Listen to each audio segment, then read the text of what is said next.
महारैली के माध्यम से अपने लोगों को क्या संदेश देंगे? कि जो प्रदेश और केंद्र सरकार की योजनाएं हैं, उन योजनाओं की लोगों को जानकारी दे रहे हैं कि उन योजनाओं का लाभ आप लीजिए। आप एप्लीकेशन बनाइए, हमको दीजिए, उस योजना हम आपके घर तक पहुंचाएं। ये उद्देश्य लेकर के हम उत्तर प्रदेश के 75 जिले में गरीब, कमजोर, पिछड़े, दलित, वंचित, शोषित को हम समझा रहे हैं कि जब तक आप आगे आओगे नहीं तो योजनाओं का लाभ आप ले नहीं पाओगे। तो इसी उद्देश्य से ये कार्यक्रम पूरे 75 जिले में हम लोग चला रहे हैं। क्या रिस्पांस मिल रहा है? अब आपके सामने है। आप पिछड़े दलितों की बात करते हैं, जबकि एक पार्टी के द्वारा पीडीए भी चलाया जा रहा है। पीडीए का फुल फॉर्म आप लोग पूछिएगा, परिवार डेवलपमेंट अथॉरिटी उसका नाम है।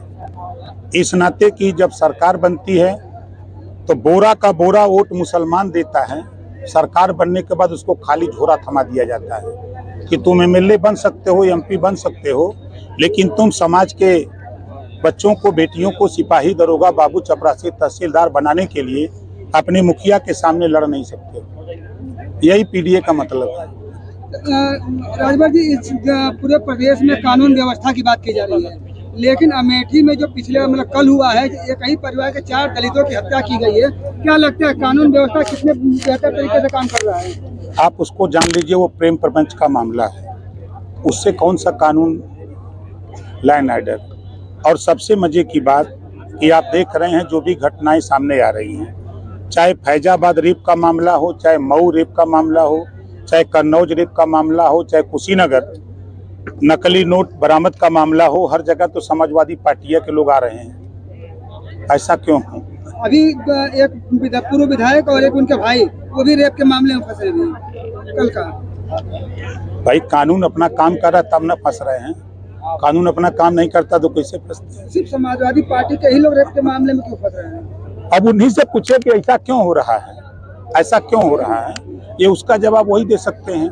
हम लोग तो कानून के दायरे में काम कर रहे हैं, जांच हो रही है, जांच में जो पकड़ा जा रहा है उसके खिलाफ कार्रवाई हो रही है। ऐसे में बात किया जाए विदेश नीति की, तो लेबनान और इजराइल में लड़ाई चल रही है। लेबनान के नसरुल्लाह की जो मौत हो गई है, बावजूद इसके जो यूपी में बहुत सारे जो मुसलमान हैं उनके समर्थन में रैलियां तक निकाल रहे हैं। देखिए, कोई भी कानून को अपने हाथ में लेगा, आतंकवादी गतिविधि में लिप्त होगा, उसके साथ वही सलूक होगा। जो कानून कहता है, कानून के दायरे में कार्रवाई होगी। मंत्री जी, चुनाव होने जा रहा है ये उत्तर प्रदेश में, इसमें आपकी पार्टी कहाँ तक काम करेगी? हमारी पार्टी चुनाव नहीं लड़ेगी, 10 सीट पर हम लोग काम कर रहे हैं। हम चाहे वो मिर्जापुर की बात हो, चाहे अयोध्या की बात हो, चाहे अम्बेडकर नगर हो, चाहे अलीगढ़ हो, चाहे आपके संभल हो, चाहे गाजियाबाद हो, 10 सीट पर हम कार्यक्रम अपनी पार्टी का खुद संगठन धरातल पे हम लोग बना रहे हैं। जो भी उम्मीदवार एनडीए गठबंधन से आएगा वो उसको जिताने का काम होगा। एक चर्चा चल रही है कि आरक्षण में जो वर्गीकरण की बात की जा रही है, आने वाले समय में फिर से जो है कृषि को मुद्दा बनाया जाएगा और आरक्षण में वर्गीकरण कर दिया जाएगा। 22 साल से हम कह रहे हैं ना ये बात। देखिए, रोहिणी आयोग का गठन हुआ दिल्ली में, माननीय प्रधानमंत्री जी के नेतृत्व में, रिपोर्ट तैयार हो गई, उसकी समीक्षा भी हो गई, अब उसको लागू करने की तैयारी हो रही है। पिछली बार आपने देखा प्रदेश में सामाजिक न्याय समिति 27% आरक्षण को बांट करके 7, 9, 11, 7% पिछड़ा, 9% अति पिछड़ा, 11% सर्वाधिक पिछड़ा। उस काम को भी हमने राघवेंद्र सिंह जी के नेतृत्व में रिपोर्ट तैयार भी करा दी, तो उसको लागू करने की तरफ अब हम लोग बढ़ रहे हैं। नेताजी, इन दिनों जो सनातन धर्म और हिंदू धर्म को लेकर लगातार जो राजनीति चल रही है और कहीं न कहीं सनातन और हिंदू धर्म को नीचे दिखाने की बात कही जा रही है, अपने सांसद जी का भी कुछ इसी तरह का मामला था। देखिए, हम लोग काम कर रहे हैं। अभी 2 अक्टूबर गांधी जयंती के दिन आपने देखा कि पूरे देश में प्रधानमंत्री जी के जन्मदिन 17 सितंबर से लेके 2 अक्टूबर तक हम लोगों ने सफाई अभियान, जो गांधी जी का सपना था कि राजनीतिक भागीदारी तो मिल गई, लेकिन स्वच्छ भारत और विकसित भारत और ग्राम स्वराज ग्राम स्वराज स्थापित हो, गांव का राज हो, उसके लिए हम लोग काम कर रहे हैं। ये बयान दे दे करके व्याकुल भारत की तरह हैं ये लोग कि जल्दी सत्ता मिल जाए, हम क्या बोल दें कि जनता हमारे संगे आ जाए। 20 साल लगातार, 20 साल तक ये लोग अब डमरू बजावें। नेताजी, बिहार और गुजरात में शराबबंदी है। आप भी अपने मंचों से कई बार जो है शराबबंदी की बात कर चुके हैं। आपके अरविंद राजभर जी ने आज इस बात को उठाया है। तो क्या लगता है कि ओम प्रकाश राजभर शराबबंदी की बात को जो है मंत्रिमंडल में या केंद्र सरकार तक उठाएंगे? ये हम कानून बनवाने की तैयारी में हैं। 33% आरक्षण महिलाओं को दिया जा रहा है। इसी उद्देश्य से दिया जा रहा है कि चलो सदन में 403 में 1/3, 543 में 1/3 महिलाएं जीत के जाएंगी तो अपनी लड़ाई खुद लड़ेंगी।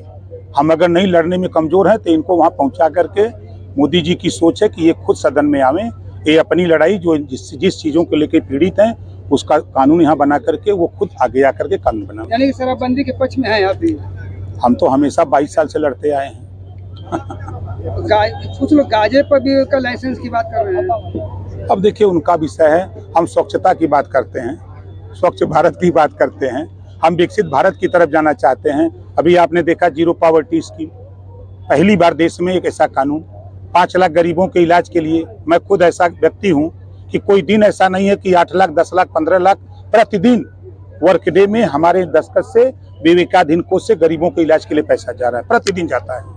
मंत्री जी, अभी जो इजराइल में लड़ाई चल रही है, अभी आपके विधानसभा क्षेत्र का मजदूर गए हैं, वहाँ पे कुछ जखनिया विधानसभा के मजदूर गए हैं, उसका क्या लग रहा है? उसके बारे में कुछ अपडेट है? क्या जानकारी है कि किस तरह की सुविधाएं मिल रही है? एक पत्र मिला हमको, उस पत्र को हमने दिल्ली बात किया कि इस तरह के लोग फंसे हुए हैं, तो उनका डिटेल इकट्ठा किया जा रहा है। उनको सुरक्षित वहां से वापस भारत लाने की तैयारी हो रही है। परिवार वालों से कुछ बात हुई आपकी? नहीं, परिवार से हमारी कोई बात नहीं। किसी ने पत्र मुझे दिया था, उसी पत्र पे मैंने कार्रवाई